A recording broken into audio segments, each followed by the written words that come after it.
चार धाम यात्रा शुरू होने से पहले केदारनाथ और बद्रीनाथ को जाने वाला यात्रा रूट पर श्रीनगर में पुलिस प्रशासन और तहसील प्रशासन ने अपनी तैयारियां पूरी कर ली हैं, जिससे कि यात्रा में कोई खलल न पड़े। श्रीनगर यात्रा रूट को 3 जोन और 6 सेक्टर में बांटा गया है, जहां जोनल और सेक्टर अधिकारी चारधाम व्यवस्थाओं का जिम्मा संभालेंगे। वहीं आगामी मानसून सीजन को लेकर भी प्रशासन चौकन्ना है। एसडीएम श्रीनगर ने बताया है कि यात्रा की सभी तैयारियां पूरी कर ली गई हैं। वहीं सीओ श्रीनगर ने बताया है कि यात्रा के दौरान ट्रैफिक व्यवस्था न बिगड़े, इसको लेकर रुद्रप्रयाग चमोली से यात्रियों की भीड़ की जानकारी ली जाएगी।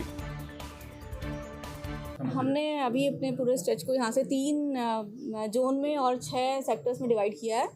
इसमें हमारे 3 जोनल ऑफिसर्स होंगे और उसके अलावा जो लाइन डिपार्टमेंट्स हैं उसमें ही हमने सेक्टर डिसाइड किए हैं, ताकि जो रोड सही रहे, बिजली की व्यवस्था सही रहे, पानी पीने का पानी, पेयजल सबको मिलता रहे।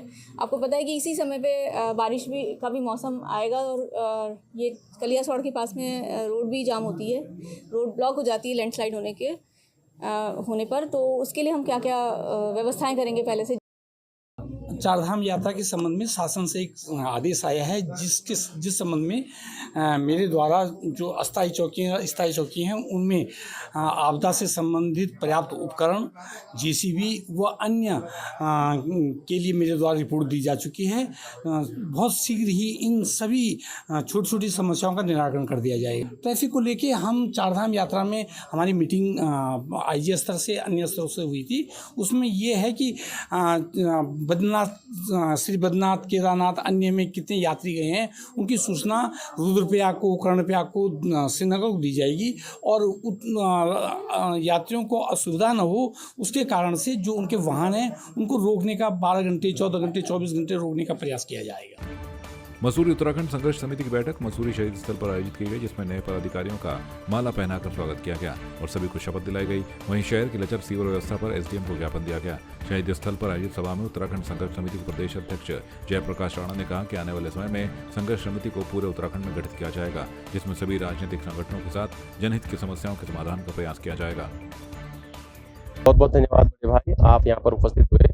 देखो, आज हमारी उत्तराखंड संघर्ष समिति की 2य मीटिंग थी। यहाँ पर हम लोगों ने एक शपथ ग्रहण समारोह यहाँ पर रखा है जुलागढ़ शहीद स्थल मसूरी में। इस आशय से रखा कि आने वाले समय में उत्तराखंड संघर्ष समिति एक बहुत ही भव्य रूप धारण करने वाली है और भ्रष्टाचार के खिलाफ बिल्कुल कंधे से कंधा मिलाकर काम उनको रोकने के लिए काम करने वाली है। तो आज इसी आशय से हम लोग बैठे हैं कि सभी जितने भी गैर राजनीतिक संगठन हो, चाहे कोई भी संगठन हो, हम सभी से इस आशय से भी बातचीत कर रहे हैं कि भाई आप लोग सभी लोग आ जाओ और अपने शहर को बचाओ, अपने देश को बचाओ, इस मुल्क को बचा लो। इस बात से सभी को अवगत होना चाहिए कि अगर किसी प्रकार का भ्रष्टाचार, उसका असर समाज में सारी जगह पड़ता है और कोई बोलता नहीं है।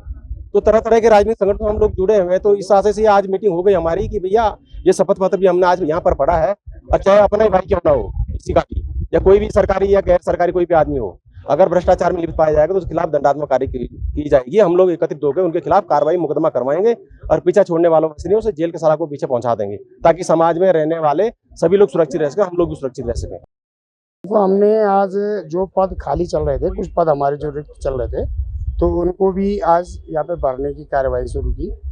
और दूसरा, अब आगे के लिए संघर्ष का हमारा मेन मुद्दा ये है कि मसूरी की अपार समस्याएं, एक समस्या नहीं कई समस्याएं हैं, पूरी जन समस्याएं जितनी भी हैं सबको इकट्ठा करके एक एक समस्या का समाधान हो, और जिस समस्या को हम उठाएं उसको कम से कम पूर्ण रूप से हल उसका करें। इसलिए हमने पूरे शहर का आह्वान किया है, पूरे शहर एक हों, जितने भी लोग ईमानदारी से इस शहर के लिए विकास करना चाहते हैं, इस शहर के लिए निर्माण कार्य में कहीं पे अगर कोई कमी है, कोई पेयजल की समस्या है, समस्या है, और आपका किसी भी प्रकार का, किसी का आवाज की समस्या है, कई समस्या है, हर किसी की समस्या है। तो हम ये चाहते हैं कि हर कुछ सारे लोग इकट्ठे रहें, एकत्र रहें और हर किसी समस्या का समाधान हो। उप जिलाधिकारी डॉक्टर दीपक सैनी की अध्यक्षता में मसूरी कार्यालय में पर्यटक सीजन को लेकर बैठक का आयोजन किया गया, जिसमें संबंधित विभागों के अधिकारी मौजूद रहे। इस दौरान उप जिलाधिकारी ने शहर में पानी की समस्या को लेकर अधिकारियों से वार्ता की और सीजन के समय किसी भी प्रकार से पानी की कमी न होने के निर्देश जारी किए। साथ ही होटल एसोसिएशन और मसूरी व्यापार मंडल, टैक्सी एसोसिएशन के साथ वार्ता कर शहर में व्यवस्थाएं बनाने को लेकर चर्चा की। जी, हम लगातार जो है, जैसे जो हमारी पिछली बैठक भी हुई थी और हम उसमें भी निर्देश हमने जारी किए थे कि हम लगातार इसमें जो है सिचुएशन को मॉनिटर करते रहेंगे, ताकि जो पानी के पीने की समस्या है, पीने के पानी की जो समस्या हो रही है, वो कहीं पे भी उसको लगातार मॉनिटर किया जा सके और उसको सॉल्व किया जा सके। तो उसी क्रम में हमने वापस से ऐसी बैठक बुलाई थी। अन्य मुद्दों पे भी चर्चा हुई थी। सीवर से रिलेटेड भी समस्याएँ थी कि लोग जो है उसमें सीवर जो होता है उसके अंदर ऐसे पदार्थ जो हैं उसके साथ में फ्लश कर देते हैं, नैपकिन्स हो गए, सैनिटरी नैपकिन्स, डायपर्स, ग्लासेस हो गए। तो उसके बारे में भी हमने जो है होटल एसोसिएशन से और ट्रेडर एसोसिएशन से आह्वान किया है कि भई वो अपने-अपने यहाँ पर अपने होटल्स में लोगों को अवेयर करें कि इस तरीके की चीज़ें ना डालें, ताकि सीवर्स ब्लॉक ना हो। क्योंकि जब सीवर ब्लॉक होता है तो उसको खोलने के लिए भी समय लगता है और ओवरफ्लो से भी लोगों को असुविधा होती है। साथ ही साथ डोर टू डोर कैंपेन में भी नगर पालिका की तरफ से लोगों को अवेयर किया जाएगा कि सीवरेज जो लाइन्स हैं उसके अंदर जो इस तरीके के पदार्थ आप उसमें ना फ्लो करें, ताकि सीवर ब्लॉक ना हो। और जो है हमारे शहर के जो जैसे ट्रैफिक व्यवस्था हो गई, उसको लेकर भी टैक्सी एसोसिएशन के साथ भी बैठक हुई है।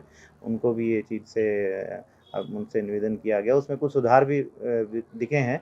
जो अवैध जो गाड़ियाँ खड़ी थी सड़क के किनारे, उसमें कुछ लिमिटेशंस हुई हैं और इसी क्रम में जो है आगे भी कार्रवाई जारी रहेगी, ताकि अवैध जो पार्किंग की जाती है सड़क किनारे टैक्सीज़ द्वारा, उसको हटाया जा सके और शहर को जाम से जो है कम से कम जूझना पड़े। आगामी 10 मई से शुरू होने वाली केदारनाथ यात्रा को सुव्यवस्थित तरीके से संचालित करने के लिए प्रशासन ने गौरीकुंड केदारनाथ पैदल मार्ग को 7 पड़ावों में विभाजित किया है। हर यात्रा पड़ाव पर सेक्टर मजिस्ट्रेट की तैनाती के साथ हर यात्रा पड़ाव पर 6 पीआरडी और 6 डीडीआरएफ के जवानों को तैनात किया गया है। पुलिस महानिरीक्षक गढ़वाल परिक्षेत्र करण सिंह नंगयाल और पुलिस अधीक्षक विशाखा अशोक भदाणी की ओर से भी रुद्रप्रयाग से गौरीकुंड यात्रा व्यवस्थाओं का जायजा लेने के बाद यात्रा व्यवस्थाओं में लगे पुलिसकर्मियों को सख्त निर्देश दिए गए हैं कि हर एक पुलिसकर्मी को अपने कर्तव्यों के प्रति सजग रहना होगा। पिथौरागढ़ पुलिस सर्विलांस टीम की ओर से गुम हुए लगभग 20 लाख रुपए से अधिक के कुल 135 मोबाइल फोन बरामद कर लिए गए हैं। एसपी पिथौरागढ़ रेखा यादव ने लोगों को उनके फोन वितरित करते हुए शुभकामनाएं दी। जनपद पिथौरागढ़ के विभिन्न थानों के माध्यम से सर्विलांस सेल को गुम हुए मोबाइलों के संबंध में प्रार्थना पत्र प्राप्त हुए थे, जिन्हें पुलिस अधीक्षक के आदेशानुसार सर्विलांस सेल प्रभारी उप निरीक्षक मनोज पांडे की टीम की ओर से IMEI नंबरों के जरिए गुम हुए विभिन्न कंपनियों के कुल 135 मोबाइल बरामद किए गए।